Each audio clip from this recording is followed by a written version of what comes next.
Olá,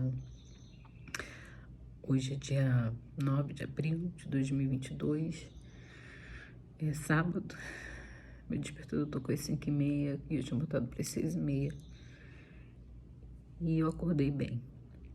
E eu comecei a fazer meu devocional todos os dias, mas hoje o Espírito tá me incomodando muito, eu já fiz lá no Instagram e eu queria deixar aqui também, sobre a história de Davi. Sobre os pecados que Davi cometeu. A gente sabe a história de Davi, sabe que Davi era um homem segundo o coração de Deus. A Bíblia diz que depois de Jesus, Davi era o homem segundo o coração dele. Pecou. Como é difícil a gente fugir do pecado. E o pecado que Davi cometeu inicialmente, e é isso que me chamou muita atenção, que na época que os reis iam para a guerra, Davi ficou em Jerusalém. Ele estava no lugar errado, na hora errada, porque se ele tivesse ido, não só o corpo físico dele estaria ocupado, mas a mente. Quem no campo de batalha tem tempo para pensar em outra coisa? Quando você está passando um problema na sua vida, você consegue pensar no que seu vizinho está fazendo, o que sua amiga está fazendo, sabe? Os problemas em volta, eles ficam muito menores quando você está numa batalha. Quando a gente está passando por um período de doença, quando a gente está no hospital ou um ente querido está no hospital, nossa cabeça não pensa em besteira. Ah, mas eu preciso estar sempre em batalha? Não, você precisa estar sempre com a sua mente ligada no Pai. Porque naquele momento ali, Davi, ele cometeu o primeiro pecado, que foi o pecado da ociosidade, o pecado de ficar à toa. Do pecado de ficar à toa, ele teve tempo para ficar olhando a vida alheia e ver uma mulher se banhando. E eu fiquei assim, por que ela estava tomando banho fora de casa? Mas não havia homens na cidade, porque os homens estavam em campo de batalha. E qual o problema? Então ela está ali. Esse foi o primeiro pecado. Segundo pecado, gente, foi o da tentação, né? Ele desejou aquela mulher.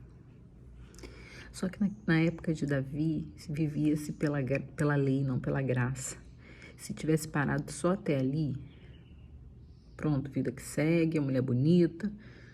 Mas não, ele mandou saber quem era. E ele soube que ela era casada. Esposa de Urias. Onde estava Urias? Lá na batalha. E aí, ele manda trazer ela. E ele se deita com ela. E aí acontece o pecado do adultério. Já é o terceiro pecado em linha, assim. Pecado da ociosidade, pecado da tentação, pecado do adultério. E do pecado do adultério, porque os nossos pecados não ficam encobertos. Pecado chama pecado, houve que uma gravidez. E aí vem um outro pecado, o pecado da mentira. O pecado de tentar encobrir aquilo que ele tinha feito. Deu certo? Óbvio que não. Davi manda chamar Urias, pensando que Urias ia se deitar com a mulher dele. A mulher bonita, estava com tempo sem ver, saudade.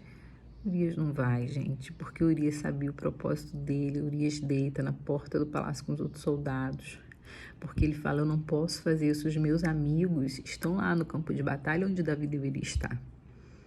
Como eu posso me permitir isso? E ele não vai. E aí o pecado, ele vai só te sujando, só te botando na lama, te entranhando. E aí quando Davi viu que não teria jeito, Davi manda o próprio Urias levar a carta da morte dele.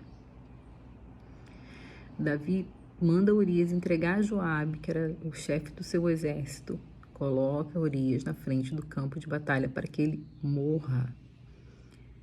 Eu fico assim, meu Deus, um pecado. Gente, foi passando o tempo, né? Você pensa que para ela descobrir a gravidez, no mínimo um mês aí, né? Manda trazer Urias da guerra, ou seja, o tempo estava passando, houve tempo para se arrepender, para a ficha cair, mas o pecado, ele nos cega. O pecado nos cega. Pecado chama pecado e pecado nos cega. Da mentira, isso tudo sendo planejado, pensado. houve o assassinato. E aí, gente, assim, Deus interviu de fato. E me surpreende também porque foi Natan, foi um profeta que teve que vir e contar toda uma história para Davi. E Davi, quando ouve aquela história contada como se tivesse acontecido em outra casa, ele fica revoltado. Quem é esse homem que eu vou matar? E aí, Natan fala, você é o homem, Davi. Homem segundo o coração de Deus.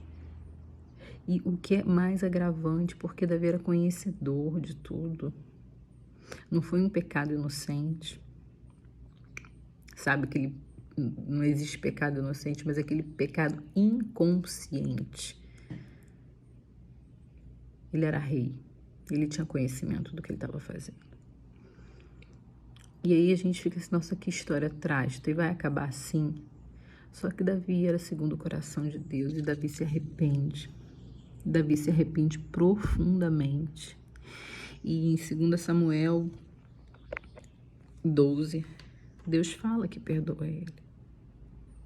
Porque quando a gente se arrepende, a gente confessa o nosso pecado, o Senhor, Ele é grande para nos perdoar. Não importa o pecado que nós tenhamos cometido. Ele é poderoso. Ele é grandioso para nos perdoar. Só que, meu querido, os pecados têm consequência. A gente alcança o perdão, sim. Mas o pecado, ele tem uma grande consequência. E Davi sofreu muito pelo pecado dele. E o que eu estava lendo agora é que esse bebezinho, né? Ele morre. O fruto do pecado. Uma criança inocente. Ela morreu. E eu fico pensando no sofrimento da mãe, no sofrimento de Davi, porque Davi, ele pede muito a Deus. Ele entra em desespero, ele faz jejum, ele ora, pedindo pela vida daquela criança. E quantas vezes a gente não peca e pede perdão a Deus e fala pra gente não sofrer a consequência, mas é inevitável. É inevitável. E quando a criança morreu, e isso que me agora veio, essa presença do Espírito Santo, quando a criança morreu, os soldados ficaram com medo de contar para Davi. Como vai contar para Davi? E fala assim, 2 Samuel 12, 19. Davi, percebendo que seus conselheiros cochichavam entre si, compreendeu que a criança estava morta e perguntou, a criança morreu? Sim, morreu, eles responderam eles. Então Davi levantou-se do chão, lavou-se, perfumou-se e trocou sua roupa. Depois entrou no santuário e adorou o Senhor no ápice da dor dele, de saber que a oração dele não foi ouvida. Ele adorou o Senhor. E é isso que eu venho te convidar essa manhã. Não sei que hora você está vendo esse vídeo. Adore o Senhor. Porque os planos dele para a nossa vida são sempre melhores. Se você pecou, peça perdão a Deus. Hoje nós vivemos no tempo da graça. Jesus veio e levou os nossos pecados sobre ele. Na época de Davi, Jesus ainda não tinha nascido no plano terrestre. Hoje nós temos acesso ao Pai pelo Filho. Confesse seus pecados ao Senhor e peça ao Senhor. Como diz o hino da Lumeupídio, liberta-me de mim, Senhor. Eu quero ser a tua casa. Se você está aqui dentro de mim, eu venço o pecado. Porque a gente comete o mal que a gente não quer cometer. O pecado que você e eu cometemos, a gente não quer cometer. E o que eu venho te dizer hoje, ocupe o seu tempo. Leia, estude, trabalhe. Ocupe o seu tempo. Não deixe a sua mente ser oficina de Satanás. Fiquem com Deus e tenham uma semana maravilhosa e produtiva.